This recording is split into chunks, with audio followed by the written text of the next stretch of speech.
자, 그러면 다들 이제 집중해서 같이 풀이를 해보도록 합시다.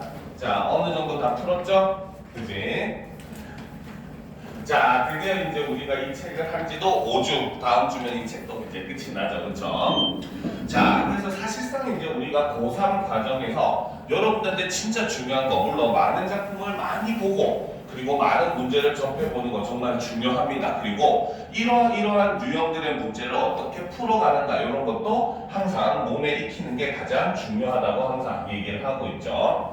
자, 이제는 여러분들이 이제 문학 지문에 대해서 문제를 딱 접한다. 그러면 반사적으로 이제 나와야 돼요. 항상 뭐부터 봐야 된다? 바로 이런 키워드 문제부터 보는 게 이제 습관이 되셔야 됩니다. 알겠습니까? 자, 그러면 이제 첫 번째 고전 소설인 심생전이라고 하는 소설을 바탕으로 해서 오늘 진도를 한번 문제풀이 과정을 살펴보도록 합시다.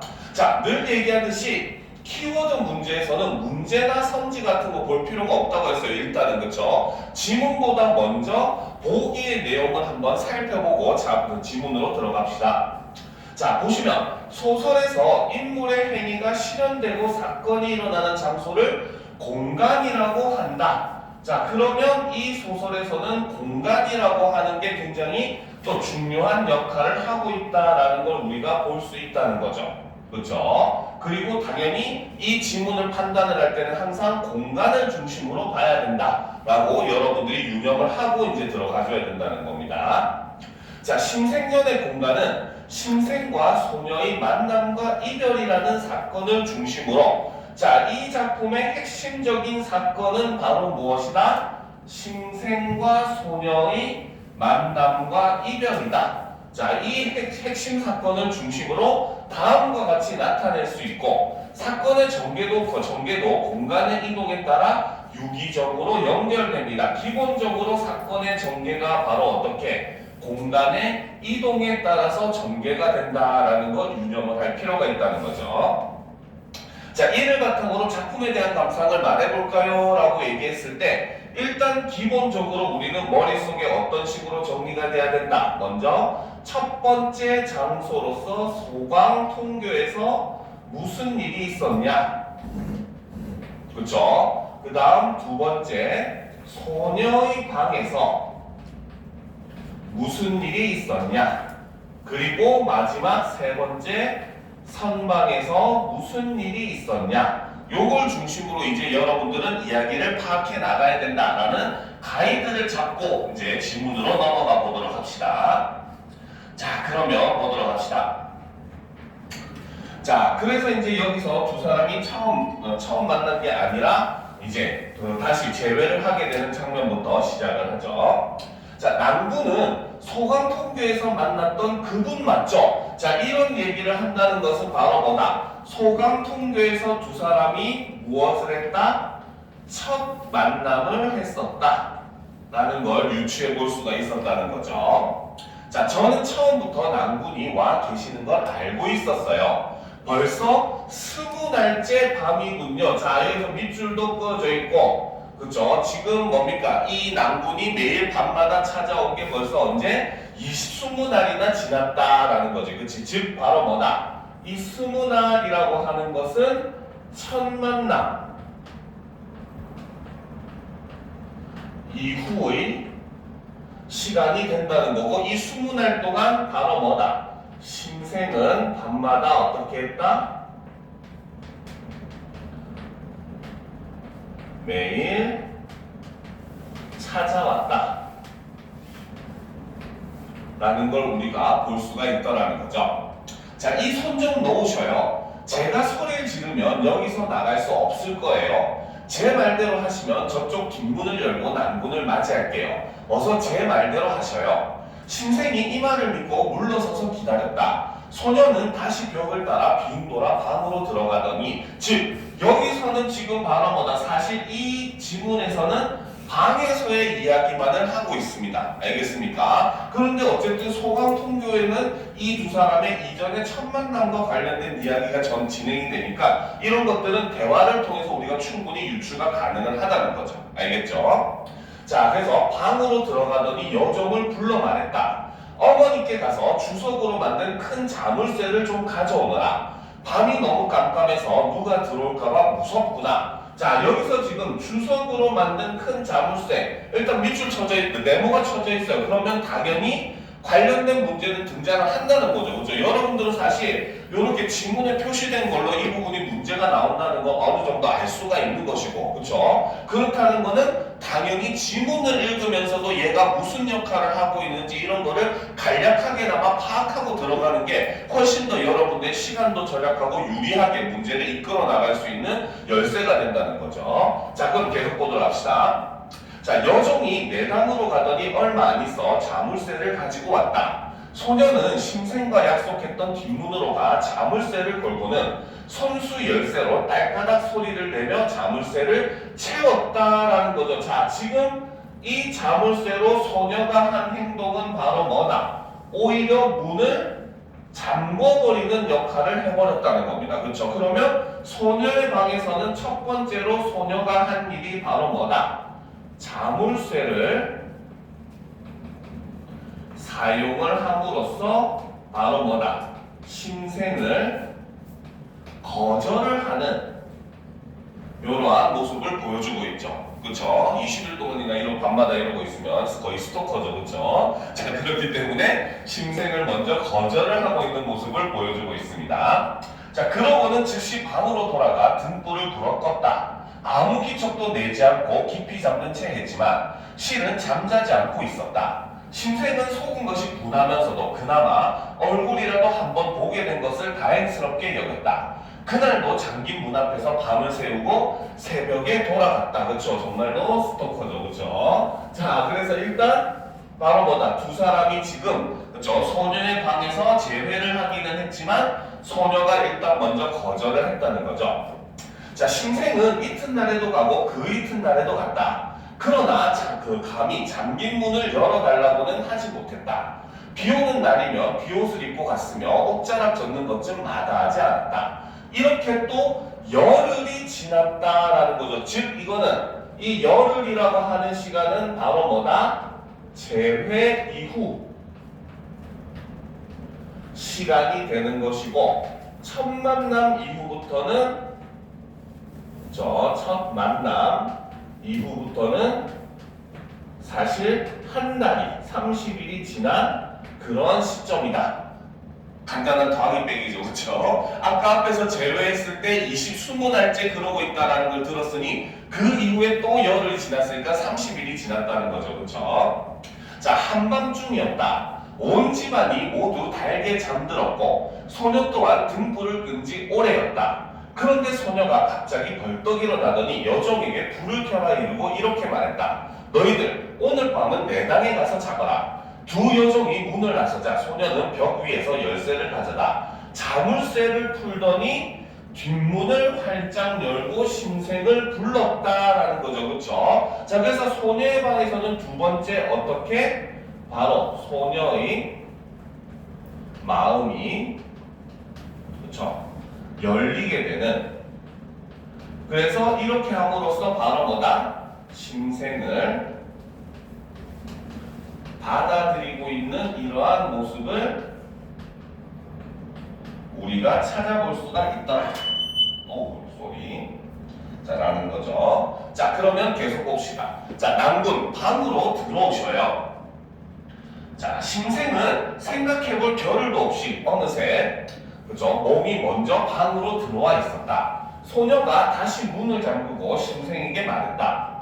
잠시만 앉아 계셔요. 마침내 내당으로 가더니 부모님을 모시고 왔다. 소녀의 부모는 심생을 보고 깜짝 놀랐다. 소녀가 말했다. 자, 여기서는 이제 우리가 소녀가 자신의 부모님에게 남자를 정식으로 소개를 해주고, 그죠? 그 다음에 이제 두 사람이 만날 것을 허락받는 장면이에요. 알겠죠? 이러한 장면들이 나오면은 여러분들이 또 한 가지 알아둬야 될 게 바로 뭐다? 부모님을 설득하는 방법, 즉 상대방을 설득하는 데 사용한 설득 전략도 같이 판단을 해보면은 선지에서 이런 내용들이 많이 등장하니까 항상 봐둘 필요가 있어요. 자, 그러면 어떻게 설득을 하고 있는지 봅시다. 자, 놀라지 마시고 제 말을 들어보셔요. 제 나이 17, 그동안 문 밖에 나가본 적이 없었지요. 그러다가 지난달 처음으로 집을 나서 임금님의 행차를 구경하고 돌아오던 길이었어요. 소강통교에 이르렀을 때, 즉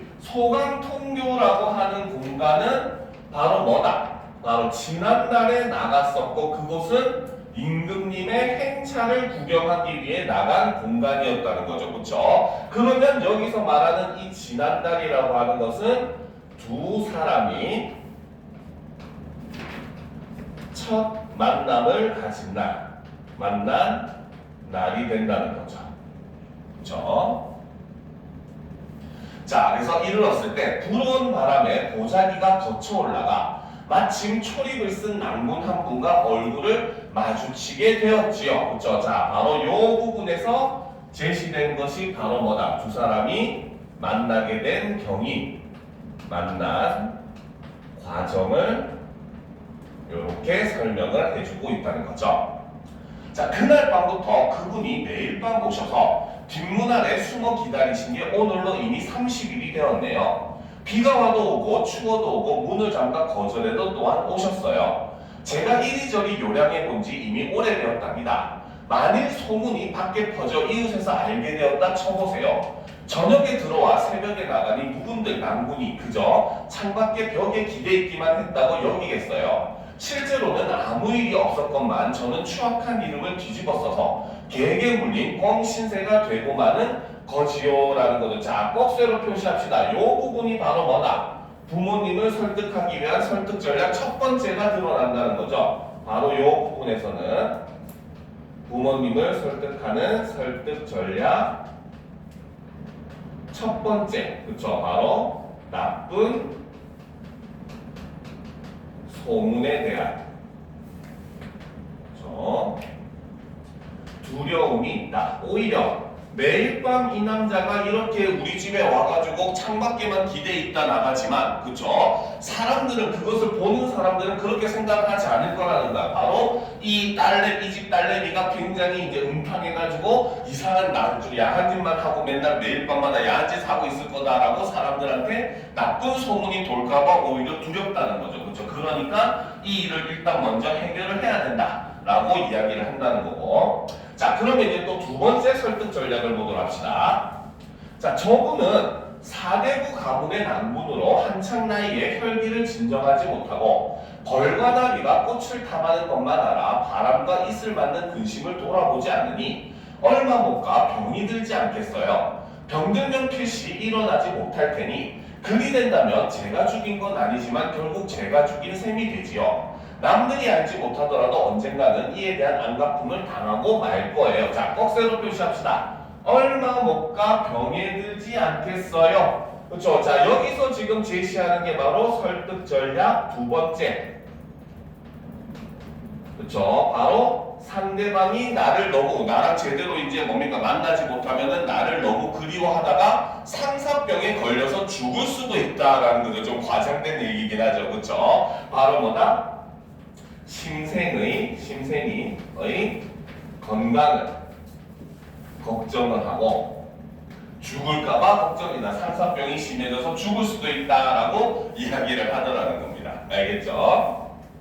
자, 게다가 저로 말할 것 같으면 중인 집안의 처녀에 지나지 않지요. 절세의 미모를 가진 것도 아니요. 물고기가 숨고 꽃이 부끄러워할 만큼 아름다운 얼굴도 아니잖아요 라는 거지. 그치? 자, 본인 파악은 잘 되고 있어요. 그쵸? 자, 여기서는 바로 뭐다? 자신을 어떻게 굉장히 뭡니까? 낮추어서 지금 표현을 하고 있다는 거죠. 그쵸? 바로 겸손해. 태도가 여기서 우리는 드러나고 있다라고 볼 수가 있다는 겁니다.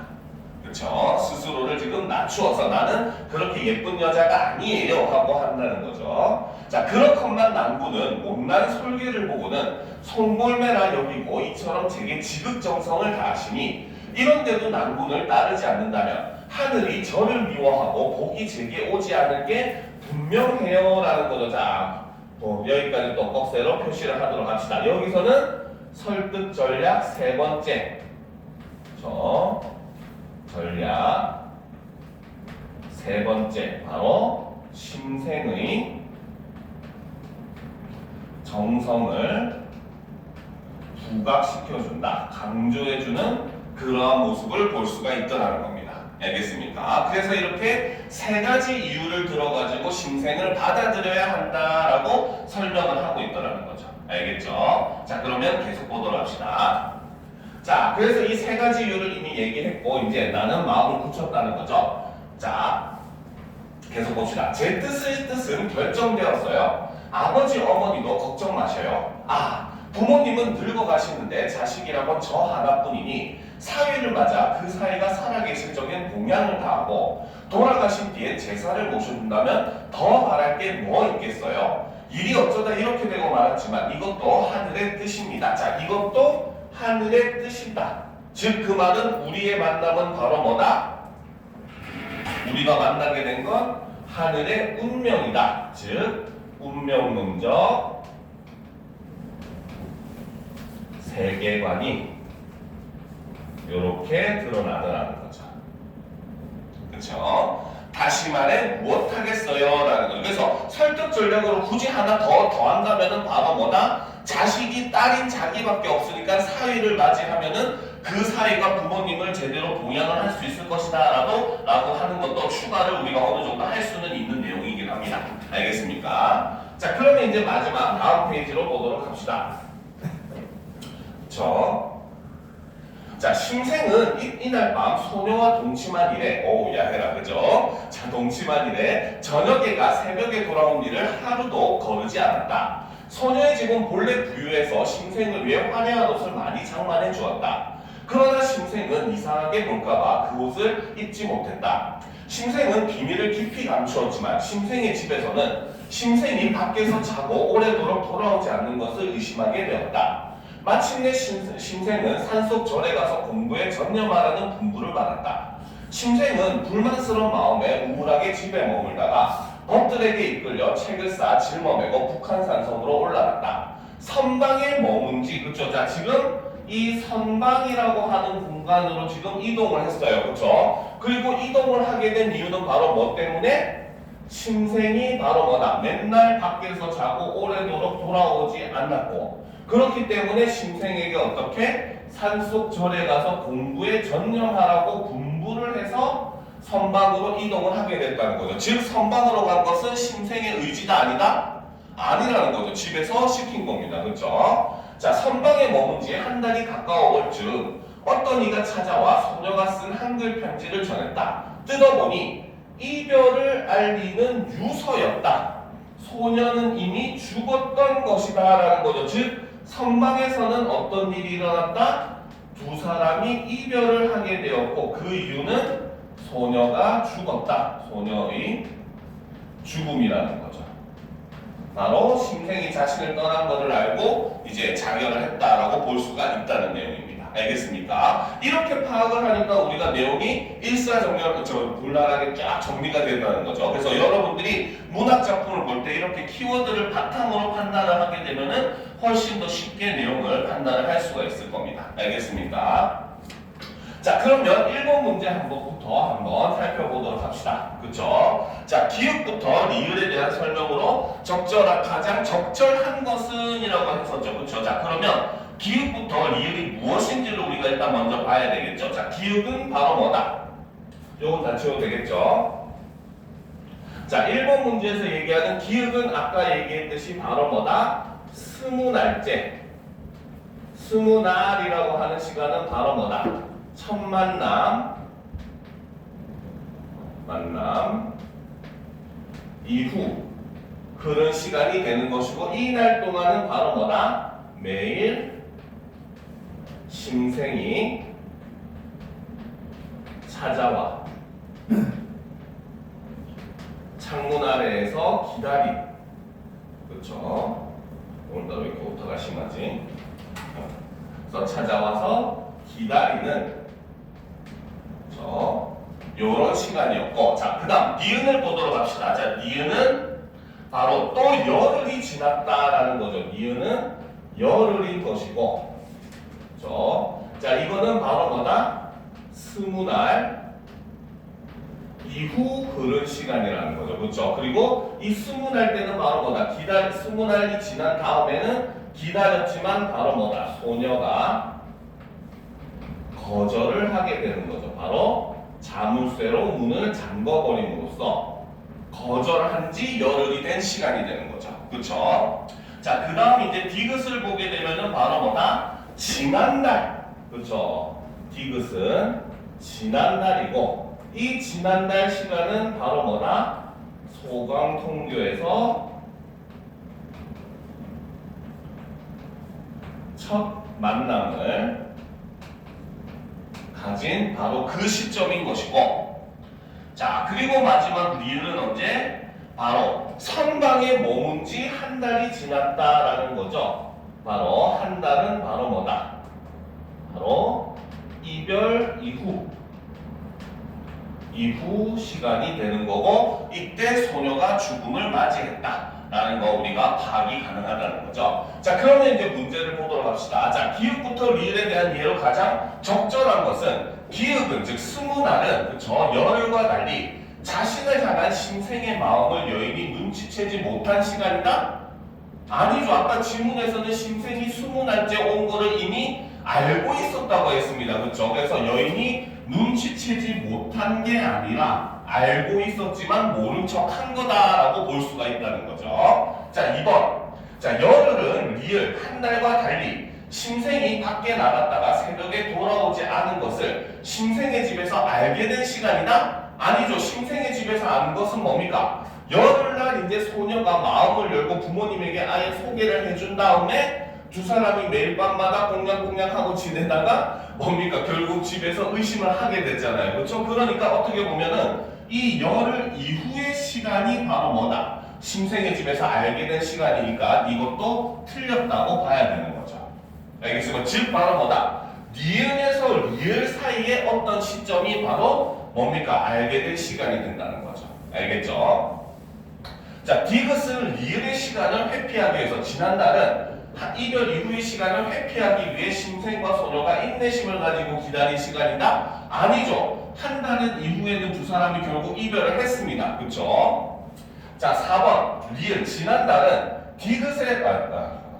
리을 한 달은 디귿의 사건을 알게 된 심생의 법들이 심생과 소녀의 관계를 방해합니까? 아니죠. 그쵸? 오히려 친구들은 그걸 몰랐어요. 그쵸? 자, 마지막 5번. 기읍과 니은은 스무날과 열흘은 심생과 소녀가 첫 만남 이후 인연을 맺을 때까지 보낸 시간이다. 그쵸? 답은 5번이 된다는 거죠. 그쵸? 그래서 이 한 달 동안 바로 뭐다? 소녀가 지켜보면서 심생을 이제 어떻게 할지를 결정해서 결국은 받아들이게 돼서 두 사람이 사귀게 되었다라고 보시면 됩니다. 알겠습니까? 자, 그러면 이제 두 번째 문제. 자, 주석으로 만든 큰 자물쇠의 서사적 기능으로 가장 적절한 걸 고르래요. 바로 자물쇠는 뭡니까? 소녀가 심생의 마음을 일단 거절하기 위해서 사용한 도구였죠. 그렇죠? 자, 그러면 봅시다. 자, 심생과 소녀의 신분 차이로 인한 계층 간의 갈등이다? 아니죠. 굳이 따진다면 바로 뭐다? 얘는 가장 표면적인 첫 번째 의미로는 바로 뭐다? 심생을 거절하기 위해서 사용한 도구라고 볼 수가 있어요. 그런데 사실 그 이후에 소녀의 행보를 보면은 우리는 뭐라고 유추론을 할 수가 있다. 바로 이 자물쇠를 통해서 심생의 진심을 시험해보기 위한 도구로 사용되었다라고도 추론이 가능하다는 거죠. 진짜로 이렇게까지 했는데 이 사람이 여전히 나에 대한 그런 그 마음을 접지 않을까 접을까 이거를 일종의 시험해보기 위한 도구로 사용했다라고 충분히 유추가 가능하다는 겁니다. 알겠죠? 자, 그러면 2번 심생의 집에서 소녀의 만남을 허락하지 않을 것이다? 아니죠. 오히려 허락을 해줬잖아요. 그렇죠? 자, 3번 심생의 마음을 받아들이지 않겠다는 소녀의 거절 의사를 전달한다. 자, 일단 표면적인 의미로 맞으니까 일단 세모를 쳐놔봅시다. 아직 확실한 건 아니니까. 4번 소녀가 부유한 가정 환경에서 편안하게 살아온 인물임을 드러낸다. 부자만이 자물쇠를 가지는 게 아니죠. 그렇죠? 가난한 사람도 열쇠는 있었어요. 이 시대도. 자, 심생을 만나기 전까지 외부와 단절된 채 살아온 소녀의 지난 삶을 상징한다. 아니죠. 왜? 이 자물쇠가 없어가지고 엄마한테 받아온 거잖아. 만약에 이렇게 상징하려면 평소에 자물쇠가 잠겨 있었어야 되겠죠. 그렇죠? 그러니까 정답은 1, 2, 4, 5가 아니니까 3번이 무조건 정답이 될 수밖에 없다는 겁니다. 알겠습니까? 자, 그러면 이제 우리가 3번 문제로 넘어갑시다. A에 대한 이해로 적절하지 않은 것은 아까 바로 우리가 분석했었던 소녀가 부모님을 설득하는 그 장면이죠. 그렇죠? 자, 1번부터 역시 한번 살펴봅시다.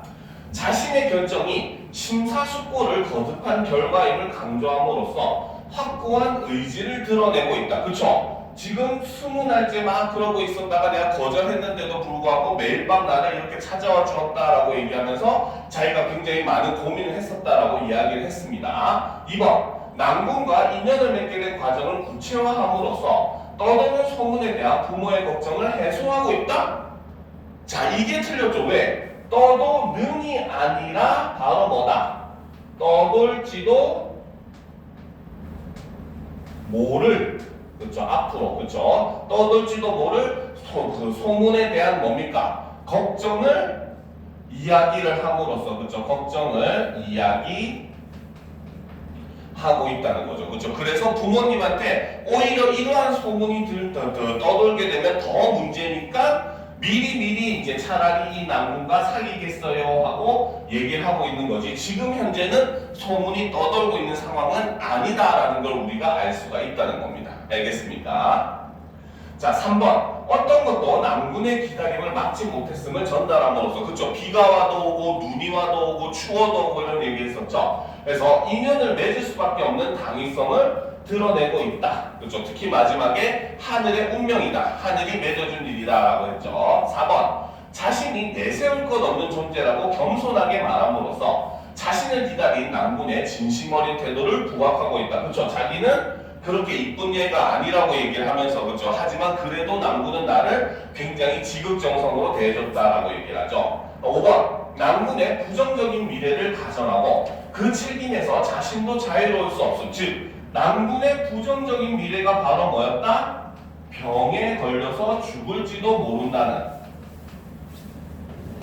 그렇죠? 바로 이러한 부정적인 미래를 가정을 한 다음에 그 책임에서 자신도 자유로울 수 없음을 말함으로써, 왜? 그렇게 되면 내 책임, 사람들은 모르겠지만 어쨌든 나는 마음에 일정 가슴에 뭐다 죄책감을 가질 수밖에 없다라고 얘기를 하는 거죠. 그래서 자신의 결정에 대한 부모의 동의를 구하고 있다. 역시 맞다고 볼 수가 있겠죠. 그러니까 답은 2번이 되는 겁니다.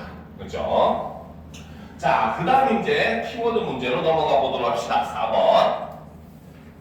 자, 보기 선생님의 질문에 대한 학생의 대답으로 적절하지 않은 것은 이라고 했었죠. 우리가 아까 각각의 공간에서의 일을 다 정리를 해봤으니까 바로 선지로 가보도록 합시다. 자, 소강풍교는 많은 사람이 왕래하는 개방적인 공간이라는 점에서 길을 가던 두 남녀의 우연한 만남이 자연스럽게 이루어질 수 있는 공간이라고 할 수 있습니다. 그렇죠? 왜? 이 소강풍교에서는 아까 어떻게 했다? 임금님의 행차가 있었고, 행차라고 하는 큰 이벤트가 있었고, 그쵸? 그래가지고 그걸 구경하러 갔다가 소강통교에서 두 사람이 만났다라고 얘기했기 때문에 맞는 말이라고 볼 수 있는 거죠. 자, 2번. 나는 소녀의 방은 문으로 안팎이 구분되는 공간이라는 점에서 문 밖의 심생을 문 안으로 들어오도록 하는 것을 통해 심생에 대한 소녀의 태도 변화가 드러나는 공간이라고 볼 수 있습니다. 그쵸? 처음에는 심생을 거절했다가 나중에는 자물쇠를 열고 심생을 받아들이게 되잖아요. 그렇죠? 태도 변화가 드러나고 있죠. 3번. 단은 속세와 거리를 둔 산속의 공간이라는 점에서 속세에서 인연의 환멸을 느낀 심생이었습니까? 아까 얘기했지만 심생이 선방에 간 거는 자기 의지가 아니다. 아니라고 했죠. 부모의 반대에 의해 가지고 부모의 명령에 의해서 간 것이기 때문에 정답은 3번이라고 볼 수 있다는 거죠. 알겠습니까? 그래서 자기가 아니었다라는 겁니다. 알겠죠? 자, 4번. 가에서 나로 심생이 이동하는 것은 우연히 마주친 소녀와의 사랑을 이루고자 하는 심생의 의지를 드러낸다. 그쵸? 의지가 없었으면 스토킹도 하지 않았겠죠. 그쵸? 자, 5번. 나에서 다로 심생이 이동하는 것은 중인 소녀와의 사랑을 당당하게 밝히지 못하는 심생의 무력감을 보여주는 것이라고 할 수 있습니다. 얘 같은 경우는 사실 세모기는 해요. 그죠? 근데 물론 대화에서 보면은 소녀가 자신은 중인, 즉 평민이라고 얘기를 했고 심생은 지체 높은 양반 가문의 난군이라고 얘기를 했습니다. 그죠? 그리고 심생도 소녀와의 만남을 부모님에게 얘기를 못해요. 소녀는 부모한테 오려 얘기했지만 심생은 얘기를 하지 않는 모습을 봄으로써 유추는 가능하지만 확실히 맞다라고 볼 수는 없어요. 알겠죠? 자, 그렇기 때문에 여러분들이 국어 문제를 풀 때 한 가지 팁을 얘기해 주면은, 자, 우리가 선생님이 방금 했듯이 선지 옆에 맞으면 동그라미, 틀리면 X, 애매하면 세모를 치잖아요. 그쵸? 지금 이 선지 같은 경우는 어때? 맞고, 틀렸고, 맞고, 그러면 얘는 세모라고 아마 여러분들이 시험 시간에는 판단을 할 수가 있을 거예요. 알겠죠? 그러면 당연히 여러분들은 무엇을 답으로 설정해야 된다? 확실한 거를 답으로 설정을 해야 됩니다. 알겠습니까? 이게 여러분들이 사실 요것 때문에 아마 이 문제가 요 두 개 중에 헷갈리는 학생들이 은근 많을 거예요. 무슨 말인지 알겠죠? 그렇기 때문에 항상 선택할 때는 확실한 거 먼저 선택. 알겠죠? 그런데 반대로 이런 경우도 있어. 확실히 답이 4개가 아닌데 1개가 답인지 아닌지 애매해요. 알겠습니까? 이럴 경우에 요거 하나 때문에 답에 대한 확신이 안 서는 경우가 있잖아. 그렇지? 그때는 얘가 답입니다. 오히려.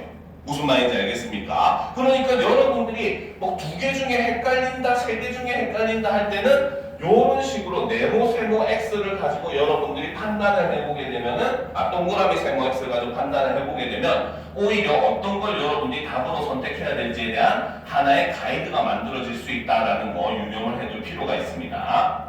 자, 그러면 이제 다음 질문, 산문 2개가 이어져 있죠. 하나는 뭡니까? 희곡, 산돼지라는 희곡과 또 하나는 현대소설 쥐잡기라는 소설이 있습니다. 역시 키워드 문제부터 당연히 봐야 되겠죠. 10번 문제 222페이지 키워드부터 보도록 합시다. 자, 살펴보도록 합시다. 자, 가와 나는 역사에서 암울한 시대를 살아가는 인물이 현실의 한계에 부딪혀 무력감을 느낀다는 공통점이 있다. 자, 두 작품의 공통점은 바로 뭐다? 인물들이 처한 시대가 굉장히 암울하고 그 암울한 시대 현실 속에서 뭡니까? 자신의 한계를 느끼고 무력감을 느낀다는 점이 공통점이라는 거죠. 자, 반면에 가는, 그렇죠? 바로 가에 나오는 최원봉이라고 하는 인물이 있는데, 자, 이 사람은 일단 시대는 바로 언제? 일제강점기. 바로 이게 이 작품의 암울한 시대가 되겠죠. 그렇죠? 자, 그래서 일제강점기를 살아가는 청년 지식인으로 동학당이었던 아버지의 뜻을 이어받아 사회와 민족을 위한 현실개혁의 사명감을 갖고 그에 대한 책무를 다하고자 청년의 간부로 활동을 한다. 자, 이 최원봉이라고 하는 인물은 바로 뭐다? 청년의 간부로 활동을 하는데 그 이유가 바로 무엇이다? 바로 사회와 민족을 위한 현실개혁의 사명감을 갖고 그에 대한 책임을 다하기 위해서 청년의 간부로 활동한 일종의 굉장히 책임의식이 있는 그러한 인물이라는 걸 우리가 볼 수가 있다는 거죠. 자, 그러나 이제 중요하겠죠, 이 부분이. 자, 외부의 방해와, 자, 그러면 여기서 얘기하는 현실의 한계라고 하는 것은 가에서는 바로 뭐다? 첫 번째, 외부의 방해가 있었다는 거죠. 그렇죠? 그리고 두 번째는 바로 뭐다? 도덕적 결벽에 대한 자신의 집착, 즉 조그마한 자신의 도덕적 흠집조차도 용납하지 않겠다라고 하는 인물의 생각. 그렇죠? 실제로 이제 우리가 그 윤동주의 서시에 보면 이런 구절이 있어요. 하늘을 우러러 한 점 부끄러움이 없기를 입새에 있는 바람에도 나는 괴로워했다라고 얘기를 합니다. 알겠죠? 즉 화자는 바로 뭐다? 하늘을 우러러서 한 점 티끌만큼의 부끄러움도 없는 삶, 도덕적인 삶을 살기 바랬는데, 자, 나뭇잎을 흔드는 바람은 센 바람이야, 약한 바람이야? 살랑살랑 부는 건 굉장히 약한 바람이겠죠. 그죠? 즉 그만큼 바로 뭐다? 조그마한 마음의 흔들림조차도 뭡니까? 괴로워할 정도로 도덕적으로 결벽한 삶을 추구했다라고 볼 수 있는데, 바로 여기 나오는 이 최원봉이라고 하는 인물도 그러한 유형의 인물이었다는 거죠. 알겠습니까? 자, 그러면 일단 우리가 하나 정리를 해보도록 합시다. 자, 가 작품은, 그렇죠? 자, 바로 암울한 시대는 바로 뭐다? 시대는 일제 강점이라고 하는 걸 알 수가 있고, 그 다음에 자 현실의 한계는 첫 번째로 바로 뭐다? 외부의 방해.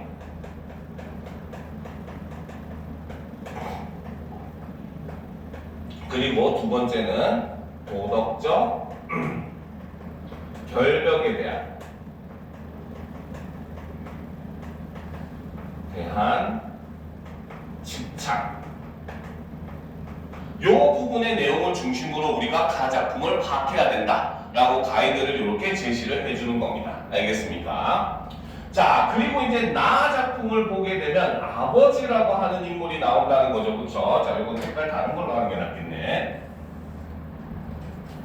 자, 여기서 나 작품을 보게 되면은 아버지라고 하는 인물이 나오는데, 이 아버지는 바로 뭐다? 6.25 전쟁에 참전했다가 남한으로 정착하게 된 포로 출신, 즉 나 작품의 암울한 시대 현실은 바로 이거라는 거죠. 전쟁 직후라고 하는 그러한 시대 현실이 암울하게 작용을 하고 있다라고 볼 수 있다는 거죠.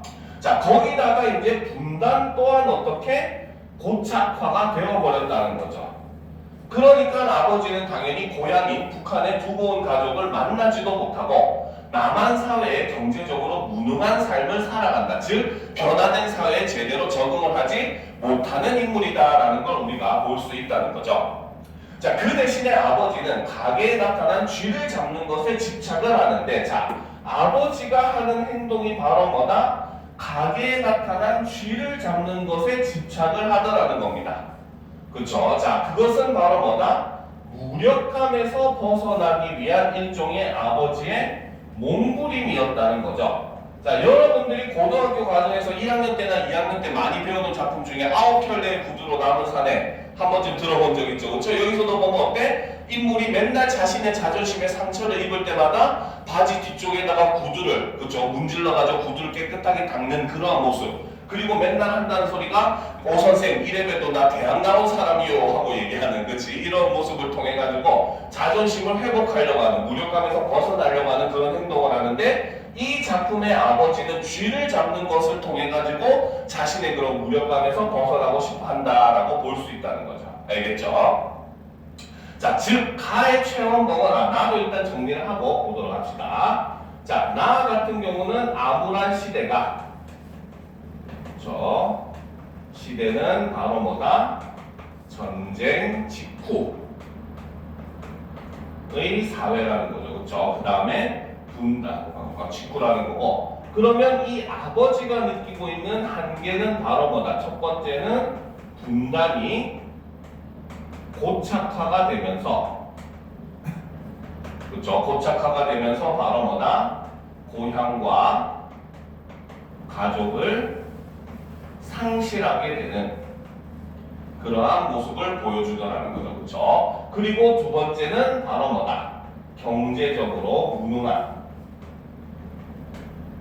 즉 남한 사회에 적응하지 못하는 그런 모습을 보여준다는 겁니다. 알겠습니까? 그래서 키워드에서 우리는 굉장히 이렇게 많은 내용을 뽑아내야 된다는 겁니다. 알겠죠? 뽑아내야 된다기보다 뽑아낼 수 있다는 겁니다. 알겠죠? 자, 즉 가의 최원봉은 현실에 쉽게 타협하지 못하는 고집스러운 인물로, 그렇죠? 최원봉이라고 하는 인물은 이런 인물이라는 거죠. 자, 반면에 나의 아버지는 바로 어떤 인물? 현실에 쉽게 적응하지 못하면서도 홀로 문제를 해결하려는 고집스러운 인물로, 둘 다 고집은 있지만 그 고집의 모습은 조금 다르다까지도 이렇게 아주 친절하게 문제를 제시를 해주고 있다는 겁니다. 알겠습니까? 자, 그러면 이런 걸 바탕으로 우리는 지문을 한번 살펴보도록 합시다. 먼저 최우진의 산돼지, 김우진의 산돼지부터 한번 보도록 합시다. 자, 앞부분 줄거리를 보도록 합시다. 자, 일제강점기의 지식인인 최원봉은 현실개혁의 사명감을 갖고 청년의 간부로 활동하던 중 바자회의 수익금을 유용했다는 혐의로 불신임을 당한 위기에 놓인다라는 거죠. 그죠? 즉 바로 뭐다? 자기가 돈을 횡령하지도 않았는데 주변 사람들에 의해 가지고 횡령했다고 지금 모함을 받고 있는 상태다라고 볼 수 있다는 거죠. 자, 최영국 봅시다. 휙 돌아앉으면 그래 내 화상을 그려놓고 어쨌더란 말이냐. 화상은 이제 그 사람 얼굴 몽타주 같은 거예요. 자, 오빠 화상을 게시판에다가 그려가지고 산돼지 토벌이라고 써놓고 야단들이 어때요? 라는 거죠. 그러면 여기서 이 산돼지 토벌에서 이 산돼지가 바로 누구다?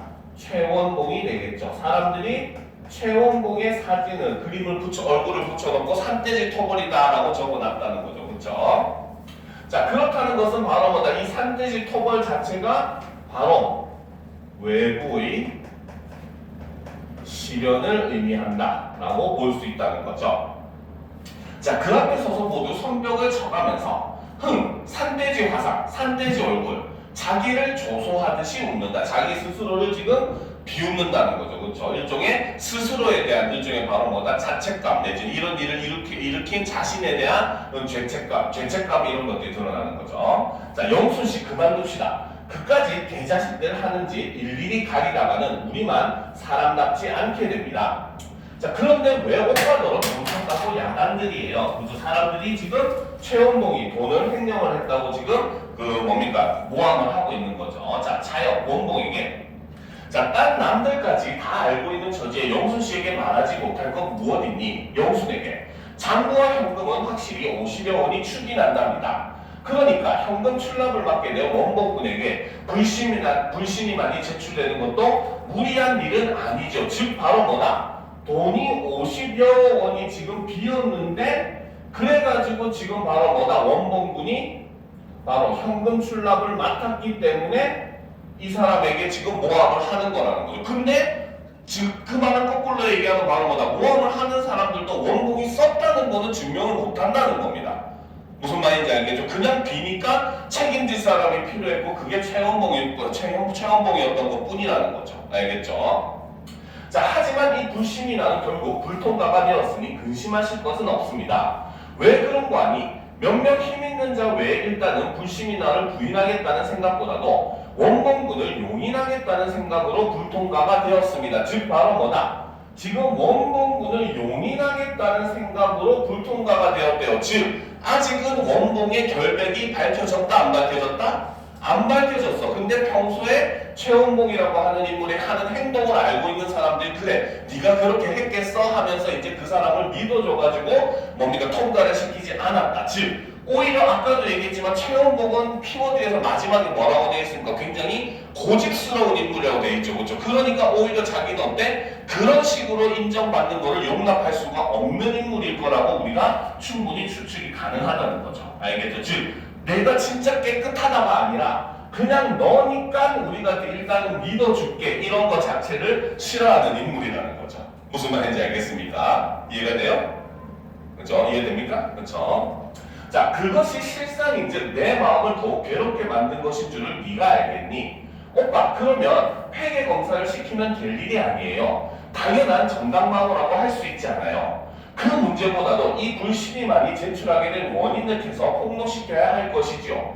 왜 그런 거 아니? 한 회의 상무간사로서 완전 책임이 있는 이니까 설령 회계에 축이 났다고 하더라도 제가 물어넣으면 그만일 게 아니냐 말이야. 그런 걸 가지고 일반 회원들의 사실상 신임을 무시하고서는 상임간사에 불신이 많이 나니 말이 되는가라는 거죠. 즉 바로 뭐다? 자, 설령 회계에서 축이 났다고 하더라도 지가 물어넣으면 그만일 게 아니냐라는 건데 당연히 이것조차도 최원봉은 받아들인다 안 받아들인다? 안 받아들인다는 거야.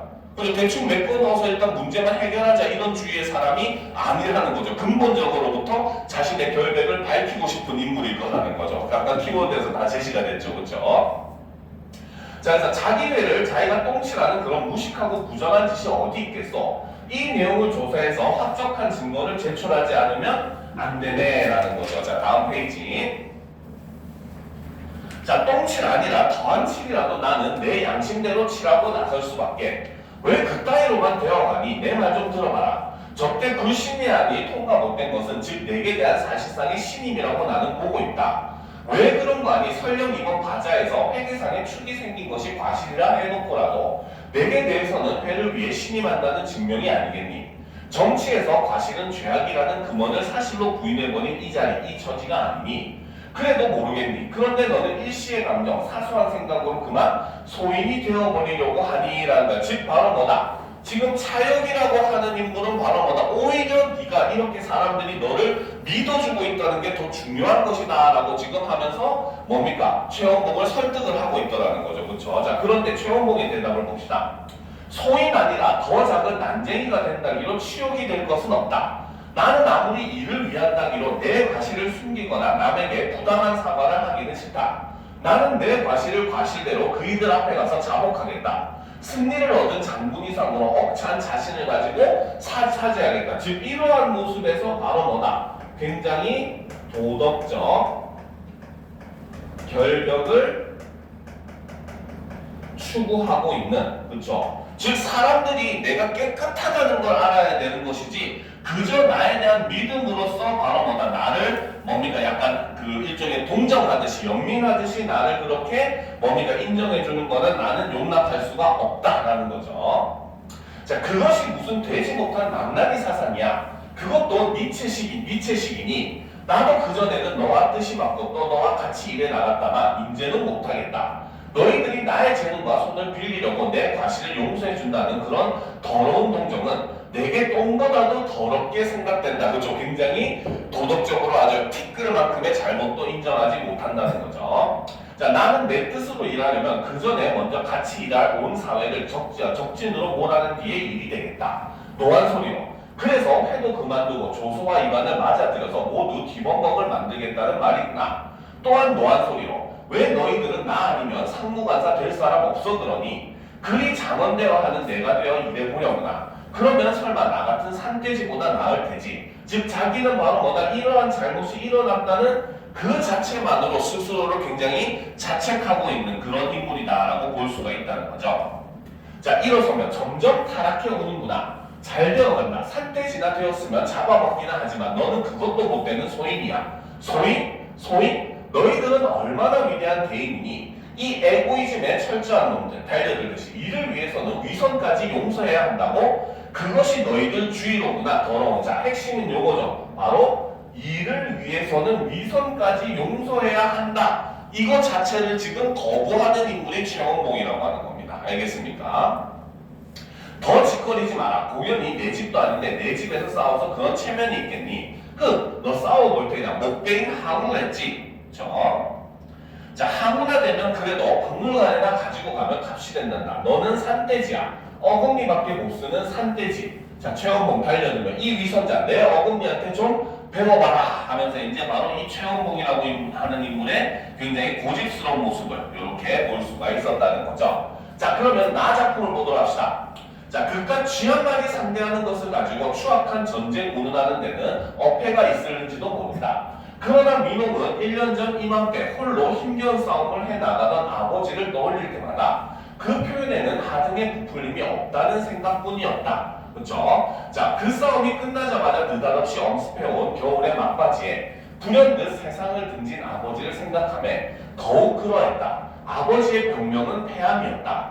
그러나 민홍은 자꾸만 아버지의 가슴에 자랐던 그 암덩어리가 풀리지 않는 응어일지도 모른다는 부질없는 생각을 먹어보기도 했다. 자, 이 A 부분에서 우리가 알 수 있는 정보는 일단 첫 번째, 이 글은 과거 회상의 방식으로 진행이 된다. 왜? 이미 아버지는 돌아가셨으니까.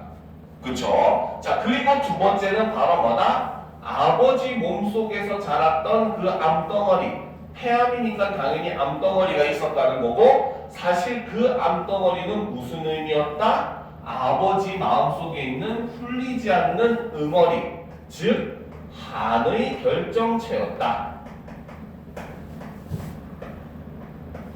라는 거를 이렇게 암시를 해준다는 거. 즉 아버지의 마음속에 뭔가 깊은 한이 존재하고 있었다라는 거를 폐암이라고 하는 병을 통해 가지고 대신 전달을 해주고 있다는 겁니다. 알겠습니까? 자, 그러면 이제 우리는 알아볼 게 바로 그 한이 무슨 한인지를 알아봐야 되는 거죠. 그렇죠? 자, 보도록 합시다. 물론 키워드에서 대부분 제시가 이미 돼 있는 상황이긴 하죠. 자, 그래도 봅시다. 아버지는 잘 싸우는 축이 결코 못 되었다. 민홍이 보기에는 도무지 무력하기 짝이 없는 병사에 지나지 않았다. 벌써 나흘째 가게 안을 야금야금 좀 먹고 있는 생쥐 한 마리에 속수무책으로 애만 끊고 있는 게 고작이었다. 어지간하면 집안 식구와 몇 마디 상의함직도 했지만 아버지라는 사람은 얼굴이 편하게 축이지면서도 애월하지 당신의 문제로만 치부하려는 고집스러움을 보여주었다. 즉 바로 뭐다? 집안 식구랑 상의하고 같이 하면 되지만 아버지는 끝까지 자기 혼자서 바로 뭐다? 그 쥐를 잡으려고 하는 굉장히 고집스러운 모습을 보여주는 인물이라는 거죠. 그렇죠? 자, 그 고집스러움은 무엇보다도 말없음으로 드러났다. 아버지는 실어증에 걸린 사람 마냥 입을 한 일자로 굳게 다물어 버렸고 민홍은 그 완강함에 밀려 멀찌감치 겉돌고 있었다. 그렇죠? 즉 아버지라고 하는 인물이 오직 자신의 힘으로 이 쥐 문제를 해결하기 위해서 그렇죠? 굉장히 힘들게 그 고전을 면치 못하는 모습이 있었다는 거죠. 자, 중요한 부분 줄거리 보면 아버지는 경제적으로 무능해 가족에게 인정을 받지 못하고 아내의 가게에 나타난 쥐를 잡는 데 집착하지만 그것마저 번번이 실패한다라는 거지. 그렇지? 즉 바로 뭐다? 아버지에게 암울한 현실은 바로 경제적으로 굉장히 무능한 현실일 수밖에 없다는 거죠. 그렇죠? 자, 그 어느 날 아버지는 민홍에게 자신의 과거를 털어놓는다. 그렇죠? 아버지의 과거가 이제 여기서 드러나는 겁니다. 자, 무거운 침묵이 흐르는 가운데 문 앞에 감찰 완장들 중 한 명이 앞으로 한 걸음 내달리며 퉁명스럽게 내뱉었다. 딱 10분을 주갔으니 잘 생각들해서 정하오다. 뒷짐에서 풀려나 천천히 입으로 올라가는 손가락 사이에는 테를 먹어 금방이라도 산산이 부서져 내릴 듯한 허연 오르락이가 들려 있었다. 안칼지게 부러제치는 호각 소리에 모두들 가슴이 절렁 내려앉았다. 처음엔 이것이 무슨 꿍꿍이 소리인가 싶어 숨들을 죽이고 있었는데 한 5분쯤 지나자 몇 사람이 후다닥 양쪽으로 오고 갔다. 그러자 서로 기다렸다는 듯 이쪽 저쪽으로 뒤죽박죽 오가는데 정신을 차릴 수가 없었다라는 거지. 그치? 자, 이 장면은 솔직히 이 소설보다는 여러분들이 고등학교 과정에서 한 번쯤은 배워봤을 최인훈의 광장 같은 소설을 떠올려보면 훨씬 이해가 잘 될 거예요. 그죠? 실제로 이제 6.25가 끝나게 되고 그때 당시에 이제 많은 포로들이 북한에도 잡혀 있었고 남한에도 잡혀 있었고 이런 모습을 보여줘. 그리고 최인훈의 광장에서도 보면 막 중립국 하는 장면들이 있잖아요. 그렇죠? 그것과 마찬가지로 포로들한테 이제 전쟁이 끝났으니까 너희가 갈 곳을 정해라. 선택지를 줍니다. 북한으로 갈 사람, 남한으로 갈 사람, 아니면 아예 외국인 제3국으로 갈 사람 이렇게 결정을 하라라는 선택권을 주거든요. 알겠죠? 바로 그때 그 장면이라고 생각을 하시면 됩니다. 알겠습니까? 그래서 지금 사람들이 북으로 갈지 남으로 갈지 어떻게 보면 자신의 인생이 걸린 그러한 선택을 10분이라는 아주 짧은 시간 동안 하고 있는 모습이라는 거죠. 자, 아버지가 처음 앉았던 자리는 북으로 가는 자리였다. 머릿속이 횡댕그러하게 비어버려 망창이 앉아있던 아버지에게는 창문으로 쏟아져 들어오는 햇살이 그저 너무 좋다는 생각만 한심하게 다가왔다라는 거야. 즉 아버지는 원래 북쪽으로 가는 자리에, 북한으로 가는 자리에 앉아 있었다는 거야. 왜 그렇겠어? 당연히 아까 키워드에서 나왔지만 고향과 가족이 있는 곳이었으니까. 알겠습니까? 가족과 고향과 가족이 다 있는 곳이 북한이었다는 거죠. 자, 그런데 계속 봅시다. 고개를 돌려보니 수용소 안에서 가까이 지내던 사람들이 모두 이남자리로 넘어가서는 아버지 보고 그쪽에 나오면 죽으니 날래 넘어오라고 난리를 쳤다. 갑자기 겁이 덜어 올라붙은 아버지는 시적시적 이남자리로 올려갔다. 자, 그래서 아버지는 북한으로 가는 자리에서 남쪽으로 가는 자리로 옮겨갔어요. 그런데 그 이유가 사실은 좀 가관이죠. 그렇죠? 바로 뭐다? 사람들이 바로 뭐다? 모두 이남자리로 넘어가서는 아버지 보고 그쪽에 나오면 죽으니 난리 넘어오라고 난리를 치는 바람에 아버지는 이남자리로 이동을 하게 된 거야. 즉 바로 뭐다? 바로 아버지의 자의적 선택이 아니었다는 걸 우리가 볼 수가 있다는 거죠. 즉 어떻게 보면 이 아버지는 팔랑귀인가 봐. 그렇지? 주변 사람이 거기 가면 죽으니까 빨리 일로 와라 막 하니까 그 말에 냅다 남쪽으로 가는 길로 가버렸다는 겁니다. 알겠습니까? 그러니까 어떻게 보면 스스로 원해서 한 선택이라기보다는 주변 분위기에 떠밀려한 선택이라는 걸 볼 수가 있다는 거죠. 알겠습니까? 자, 그러나 개인적 안위를 걱정할 때가 아니라는 생각이 스쳤다. 잔뼈가 굵은 고향이 있었고 거기에 살고 있을 부모 처자 아버지는 이미 전쟁 전에 장가를 들었다. 모습이 눈앞에 밟혔던 것이다. 그래서 이번에는 후들거리는 다리를 끌고 이북자리로 다시 넘어갔다는 거죠. 그렇죠? 즉 이렇게 왔다 갔다 한다는 거는 아버지가 지금 뭘 느끼고 있다? 내적 갈등을 하고 있다. 어디로 가야 하는가에 대해서 지금 갈등을 하고 있는 모습이라고 볼 수 있다는 거죠. 자, 그러나 자리에 잠깐 이것도 역시 이유를 우리가 좀 해놔야 되겠죠. 바로 잔뼈가 굵은 고향이 있었고 거기에 살고 있을 부모 처자 요것이 바로 뭐다? 다시 이북으로 가게 된 이유가 된다는 거죠. 그렇죠? 자, 그러나 자리에 앉고 보니 불현듯 물밑족 같은 신세 이제 고향에 돌아가면 뭘 하겠나 하는 생각이 들었다. 뭐가 뭔지 알 수가 없었다. 그만하는 소리와 함께 호강이 삑 울렸다. 아버지는 둔기로 뒷머리를 얻어맞은 사람처럼 온몸이 굳어져 왔다. 저 복도는 이미 단순한 복도가 아니라 38선 바로 그것이었다. 아이를 어쩌란 말이냐? 그렇죠? 지금 어떻게 보면 이 복도가 38선 그 자체 남한과 북한을 결정짓는 공간이라는 거죠. 자, 계속 보도록 합시다. 자, 그때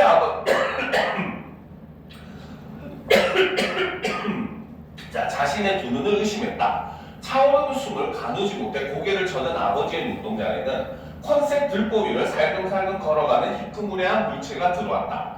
폭동의 와중에서 우연히 아버지를 깨우는 바람에 목숨을 건지게 해준 그 흰 쥐가 그렇죠? 꼬랑지를 살랑살랑 흔들며 이남 쪽으로 걸음을 떼고 있었다라는 거죠. 즉 아버지가 지금 남쪽을 결국 마지막에 선택하게 된 것은 바로 이 흰 쥐 때문이라는 거야. 그렇지? 그러면 이 흰 쥐는 바로 뭐다? 바로 아버지가 이남을 선택한 계기로 볼 수 있고, 근데 사실 진짜 이렇게 흰 쥐가 자기를 유인하진 않았을 거 아니야. 그렇지? 일종의 환상이자 그렇죠? 바로 아버지의 욕망이 구체화된 그러한 존재다라고 볼 수 있다는 거죠. 알겠죠? 자, 아버지의 눈에 힘이 들어갔다. 복도 사이로는 감찰 완장들이 저벅저벅 걸어 들어오는 판국이었다. 아버지는 얼른 복도로 내려섰다. 너무 서두르는 통에 발목을 접질러 비틀거리자 지나가던 감찰 완장 하나가 이놈이 하며 엉덩이를 걷어찼다. 자, 네이가 왜 그랬겠니? 여기 한번 나와 있으니까 못 가겠더란 말이야. 어딜 갔든 하는 생각 때문에 도로 못 가겠더란 말이야. 기거이 바로 사람이야. 웬 쥐였냐고? 글쎄 모르지. 기러다 보니 맹탕 했것이 눈에 띄었는지도라든가 이런 말을 통해서 실제 쥐가 아니었다는 걸 우리는 유추를 할 수 있어야 된다는 거예요. 알겠죠? 그리고 사실은 그거는 뭐다? 마음속에 자리 잡고 있던 이남으로 가고 싶다는 아버지의 욕망이 발현된 존재였다라고 볼 수 있다는 거죠. 알겠죠? 자, 언젠간 돌아가겠지 하며 살다 보니 암만 생각해봐도 꿈 같기도 하고 길고 이제 모르겠어. 진짜로 나 돌아가고 싶은 겐지 그럴 마음이 없는 겐지 늙으니까니 암만 해도 짓물러진 눈잡이를 손가락으로 지그시 누르고 있는 아버지의 어깨가 가늘게 떨렸다. 민홍은 뱃속에서 울컥하는 감정덩어리가 솟구침을 느꼈다. 비껴앉은 아버지의 야인 잔등을 보면서 민홍은 박물관에서 본 적이 있는 고생대의 한 화석을 떠올렸다. 그 화석에 대한 1차적 기억은 앙상함이었고 그리고 가슴 답답한 세월의 무게였다. 그 누구도 자유롭지 못한 그 다음 날이었다. 그렇죠? 지금 이 화석을 떠올리면서 뭡니까? 민홍은 자기의 아버지를 이해를 하게 되는 거죠. 그렇죠? 자, 새벽녘에 기록기에 몸태지를 하더니만 이렇게 출두를 하셨어. 사람이 다가서도 옴쭉달싹 못하고 겁먹은 눈동자만 굴리는 쥐를 바라보며 아버지는 코먹은 소리를 냈다. 입가엔 득이만만한 미소가 번졌다. 아버지는 녀석의 약점을 진작에 간파해내고 있었다. 녀석이 꾸준히 입질을 하던 쫀득이 과자에 소금물까지 묻혀 먹여놨으니 제 아무리 발악을 한다 해도 물을 못 먹곤 앞으로 이틀을 버티지 못하리라는 게 아버지의 계산이었다. 아버지는 날이 추워지자 철원대가 가게 진열장 밑에 들여놓은 선인장 화분을 주목했다. 그 선인장은 쥐가 허겁지겁 쏟아먹은 흉측한 밑둥을 지니고 있었다. 선인장을 치우고 난 자리에 육교 위에서 구입한 끈끈한 악교를 두텁게 바른 컵딱지를 놓고 그 한가운데다 물을 넉넉히 죽인 빵죽을 떨궈 놓았다. 녀석은 그렇게 여지없이 걸려든 것이다. 그래서 결국은 쥐잡기를 성공하는 그런 모습을 보여준다는 거죠. 그렇죠? 자, 그러면 이제 5번 문제를 보도록 합시다. 가와 나의 공통점으로 가장 적절한 것은 자, 과거 해상 장면을 삽입하여 사건이 발생한 원인을 보여주고 있다. 과거 해상이 드러나는 거는 나 작품에서만 드러나고 있죠. 그렇죠? 자, 2번 시 공간의 이동에 따른 빈번한 장면 전환 이것이 일어나지 않고죠. 특히 가 작품은 한 자리에서 그대로 일어나고 있잖아. 그렇지? 그러니까 특히나 얘는 가가 확실하게 아니다라고 볼 수가 있다는 거죠. 자, 인물 간의 대화가 반복되면서 두 인물의 입장 차이가 표면적으로 드러나고 있다. 자, 이거는 바로 뭐다? 가 작품에서 드러나는 모습이었어요. 나 작품에는 오히려 아버지의 대화만 등장을 함으로써 아버지의 처지를 이해하게 되는 민홍이라고 하는 나가 이해를 하게 되는 모습을 보여주고 있고 4번 연상되는 이미지를 제시하여 특정 인물에 대한 주변 인물의 인식을 드러내고 있다. 이거는 바로 아까 산돼지 같은 그런 내용을 볼 수가 있겠죠. 그렇죠? 자, 그래서 일단 이것도 역시 가에 해당하는 내용이라고 볼 수가 있죠. 그죠?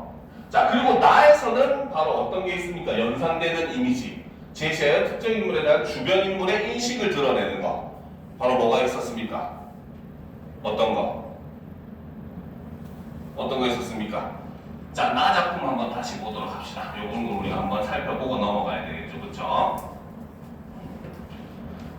자, 여기서는 지금 우리가 일종의 바로 뭐다? 아까 그 마지막에 화석을 얘기하는 장면이죠. 고생대의 한 화석을 떠올리고 있다라는 거야. 그치? 그거를 통해서 바로 뭐다? 아버지의 모습이 굉장히 세월에 눌리고 힘겨워하는 앙상한 모습을 떠올리고 있죠. 그래서 여기서는 나가 사실 여기도 드러나는 거죠. 그래서 가에서는 산돼지가 있었고 나에서는 화석이 있었다는 거죠. 고대의 화석.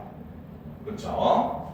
그쵸? 자, 그 다음 5번. 갈등의 중재자 역할을 하는 새로운 인물이 등장을 한다? 이거는 가와 나 둘 다 아니었죠. 그쵸? 그렇기 때문에 답은 4번이 된다는 겁니다. 이해가 됩니까? 이해가 돼요. 그쵸? 자, 6번 보도록 합시다. 기읍부터 미음을 이해한 내용으로 적절하지 않은 것은 이라고 되어 있네요. 그쵸? 자, 기읍을 보게 되면은 기읍을 한번 살펴보도록 합시다.